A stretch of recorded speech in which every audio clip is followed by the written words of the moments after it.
There are two parts, I think, to what Rishi Sunak is planning to do in order to restart the Rwanda process after the Supreme Court ruled that it was unsafe.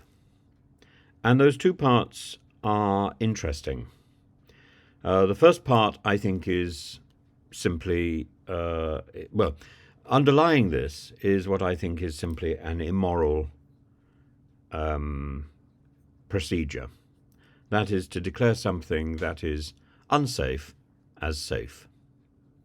And he's not changing the ruling of the Supreme Court. He's undermining that ruling in the same way as Suella Braverman said she wanted to test the limits of the law. The people who undermine the law are thieves and brigands and criminals. The people who test the limits of the law are thieves and brigands and criminals. So, what's going on here? We've got two things. Number one is emergency legislation. Now, emergency legislation has been in effect since the 1920s.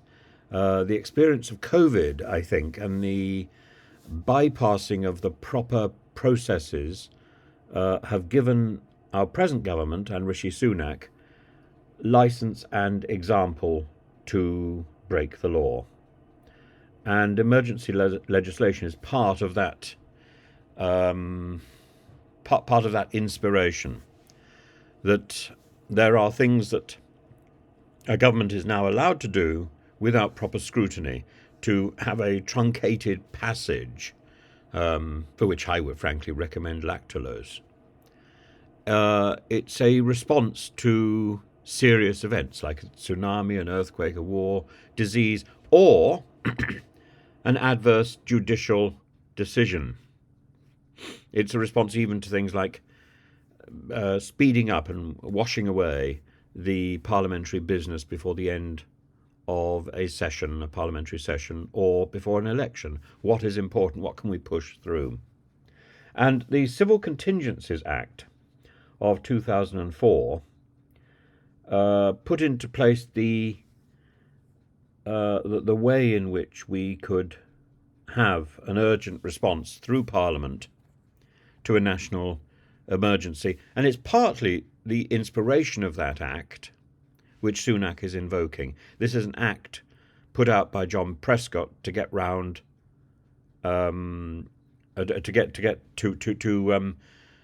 rationalise all the things which had happened, which had been on the statute books before, from 1920, the Emergencies Act from Lloyd George, that was then boosted by the Act by Edward Heath in 1964. So the Civil Contingencies Act sorts all that out. But Rishi Sunak is using it as an inspiration to get round his Rwanda plan in much the same way as in the COVID crisis. Boris almost certainly looked at it and decided that it wasn't going to do his job.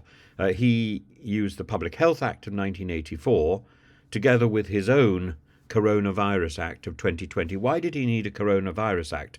Well, because the Civil Contingencies Act comes with riders that any regulations made under its rule must be revived every 30 days, and that is quite a demand to get the thing back through Parliament every 30 days, every month. And the Coronavirus Act set out a 6-month programme. But we must remember that it was by invoking the idea of emergency that Hitler came to legitimate power. Emergency powers were implemented and instrumental in the rise of Hitler, and therefore they're rightly seen by governments today as dangerous and to be used with caution. And Rishi Sunak is invoking the idea of an emergency in an age when there are serious emergencies to be seen around the world. He is invoking it to make a political point. It's outrageous. It's clever. It's clever. I've said all along, Rishi Sunak is the most intelligent prime minister that we have had in decades. But it doesn't mean that he's right. And intelligence can be used for guile as well as for any sort of positive effect. And the real focus of Sunak's plan is exactly what Boris Johnson was recommending, I think, in the Daily Mail a few days ago. So he said there's only one way to end the legal blockade on Rwanda, and that is to do exactly what this peace proposes, and to do it now. And if you want to know what the government of 2019 to 2022 would have done, this is your answer. It's the only way. And he'd said in June that, as the judgment points out, the government has the power under Schedule 3 of the Asylum and Immigration Act 2004 to ask Parliament to deem Rwanda a safe country. That has so far not been done. It should be done now, immediately. Yes, of course, there would be a row. The House of Lords might be difficult, but we've been here before. It's time for the government to settle its legal position. Well, actually, the Parliament Act probably isn't going to work very effectively in this particular case, because there's only one more year left of this government. And so there's very little that Rishi Sunak can threaten the House of Lords with if it wants to stall. It's time, he says, with a large majority for Parliament to determine that Rwanda is safe, bust the evil people traffickers, stop the votes, recapture the spirit of 2019 and get Rwanda done. Well, you know, the problem with all this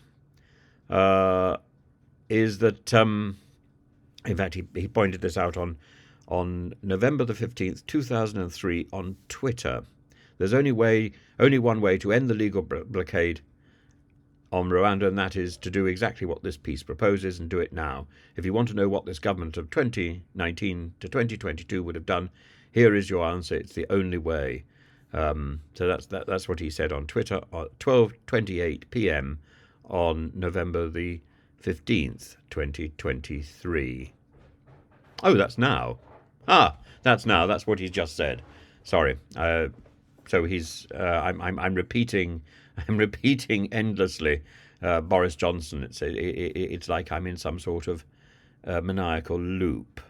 Anyway, the real force of Sunak's plan lies in a simple addition of the country Rwanda to the list of safe countries noted in the preamble of the Asylum and Immigration Act 2004. That is, incidentally, the same year that Prescott put forward the Civil Contingencies Act, that emergency legislation. So what is clear is that Rishi Sunak and Boris Johnson have both been trawling through the Blair legislation, and it's Blair's legislation which is coming to their aid, which is an interesting irony, is it not? But I think this is a misuse of that legislation, and you can't simply define something into existence. This is basically saying the law is at an end. The law only exists if I say it exists. Where the law ends, tyranny begins. I think that's something that John Locke said, and I think staying silent is not enough in the face of this. We need to make a noise, as I've said many times. That's not a matter of sending out a petition or marching on the street. I don't think that will have much effect. I think we need to find a much better way to make a noise.